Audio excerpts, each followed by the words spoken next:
മാത്രമേ അധ്യാപകന്മാരുടെ ഇത്തരം വിക്ടിമൈസേഷൻ പരിഹാരം ഉണ്ടാക്കാൻ സാധിക്കൂ.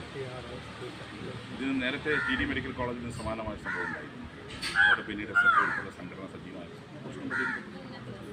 അതുകൊണ്ട് വിദ്യാർത്ഥി പ്രസ്ഥാനങ്ങളെ കേരളത്തിലെ ക്യാമ്പസിൽ നിന്ന് ആക്കിയെടുക്കാൻ വേണ്ടി ആരൊക്കെയാണോ പരിശ്രമിച്ചത് അവരൊക്കെയാണ് ഇത്തരം ക്യാമ്പസിൽ ഇത്തരം സംഭവങ്ങൾക്ക് ഉത്തരവാദികൾ. കേരളത്തിൽ വിദ്യാർത്ഥി സംഘടനാ രാഷ്ട്രീയം സജീവമാണ് ക്യാമ്പസിൽ. അതിലൂടെ മാത്രമേ പരിഹാരം ഉണ്ടാക്കാൻ സാധിക്കൂ. അതോടൊപ്പം ആരോപണ വിധേയരായ ഡോക്ടർമാർ ഡെന്റൽ കൗൺസിൽ അവരുടെ രജിസ്ട്രേഷൻ നടത്തിയത് അവരിനി പ്രാക്ടീസിങ്ങിന് യോഗ്യരല്ല. അവരെ അവരുടെ അംഗത്വം റദ്ദ് ചെയ്യാൻ ഡെന്റൽ കൗൺസിൽ ഓഫ് ഇന്ത്യ നടപടി സ്വീകരിക്കണം. മാത്രമേ അധ്യാപകന്മാരുടെ ഇത്തരം വിക്ടിമൈസേഷൻ പരിഹാരം ഉണ്ടാക്കാൻ സാധിക്കൂ. ഇതിന് നേരത്തെ ടി ഡി മെഡിക്കൽ കോളേജിൽ നിന്ന് സമാനമായ സംഭവം ഉണ്ടായിരുന്നു.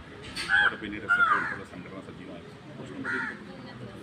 അതുകൊണ്ട് വിദ്യാർത്ഥി പ്രസ്ഥാനങ്ങളെ കേരളത്തിലെ ക്യാമ്പസിൽ നിന്ന് ആക്കിയെടുക്കാൻ വേണ്ടി ആരൊക്കെയാണോ പരിശ്രമിച്ചത് അവരൊക്കെയാണ് ഇത്തരം ക്യാമ്പസിൽ ഇത്തരം സംഭവങ്ങൾക്ക് ഉത്തരവാദികൾ.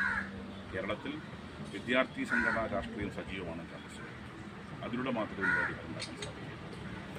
അതോടൊപ്പം ആരോപണ വിധേയരായ ഡോക്ടർമാർ ഡെന്റൽ കൗൺസിൽ അവരുടെ രജിസ്ട്രേഷൻ നടത്തിയത് അവരിനി പ്രാക്ടീസിങ്ങിന് യോഗ്യരല്ല. അവരെ അവരുടെ അംഗത്വം റദ്ദ് ചെയ്യാൻ ഡെന്റൽ കൗൺസിൽ ഓഫ് ഇന്ത്യ നടപടി സ്വീകരിക്കണം.